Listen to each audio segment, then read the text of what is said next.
And now, the best 60-ish seconds of your week.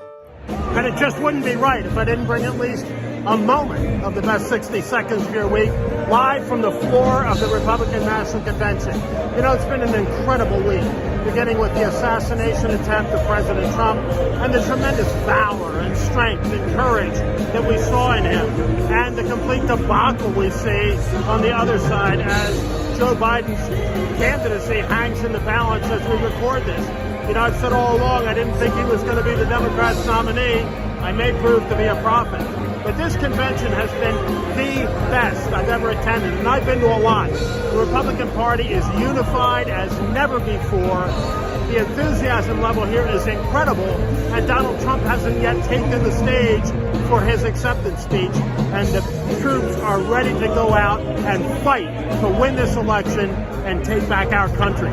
So I'll have more for you, but for now, from the floor, stay tuned.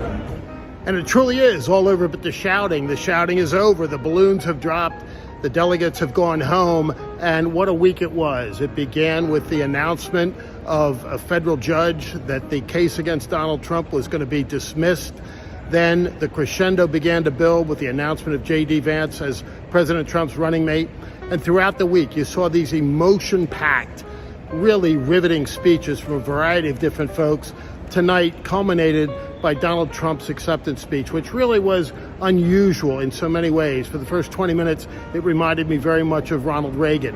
It was conciliatory, it was uniting. He talked about the future, he talked about what kind of country he will bring back and how he will make America truly great once again.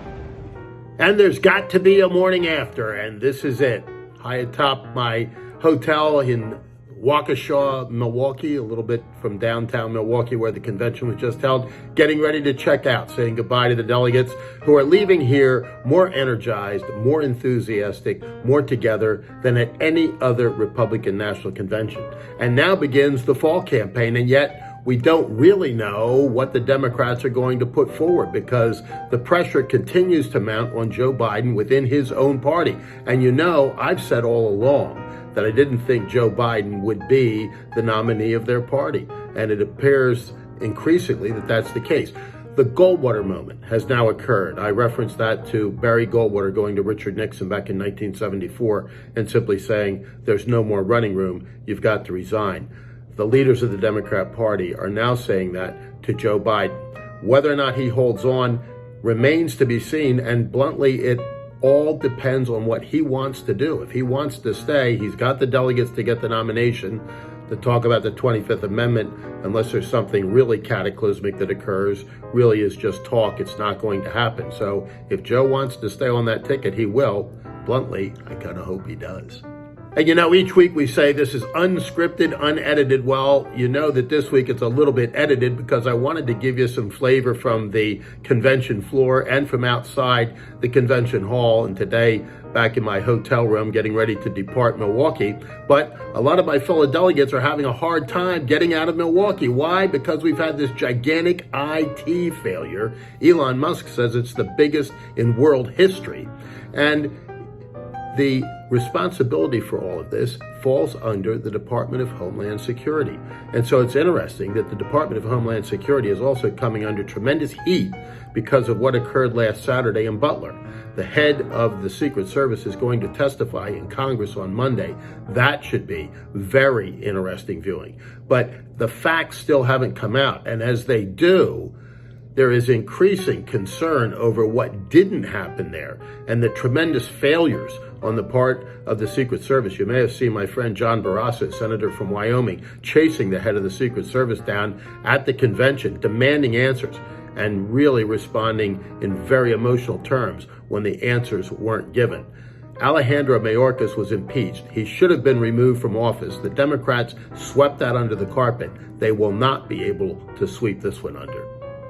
And it's fascinating that it's the Democrats now that are telling us of the woes of Joe Biden and his campaign. Doug Schoen, somebody I respect, says, I'm a Democrat, but I'm also a clear-eyed realist. And I know that Joe Biden simply can't win. His campaign's in a shambles. He's incapable of governing, much less campaigning. And you saw that image of him climbing the stairs of Air Force One to go into seclusion over his COVID. And here was a man so physically and emotionally and physically challenged, whereas you see a man who was shot just a few days before, robust, vibrant, vigorous, and strong.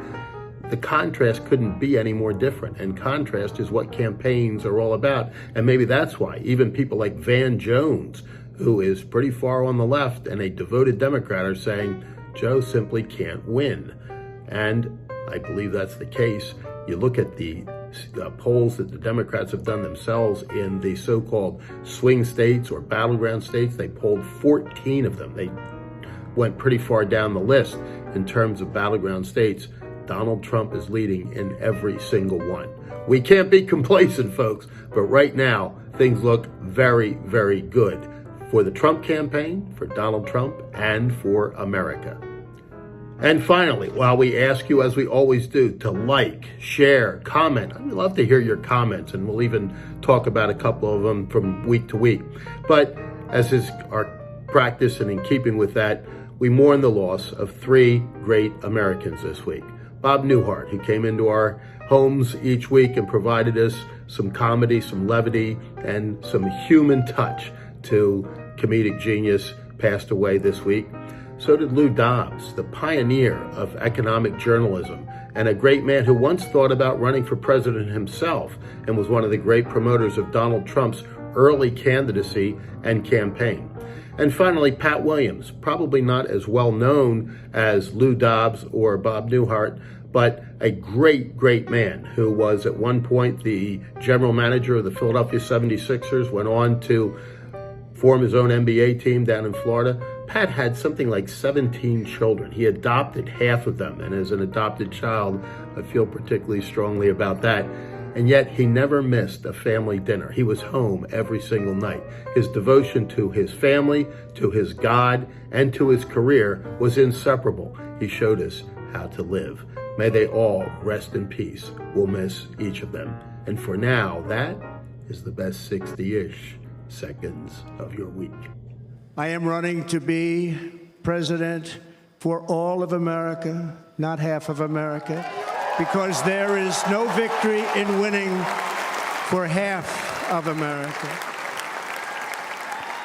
So tonight, with faith and devotion, I proudly accept your nomination for President of the United States. Thank you.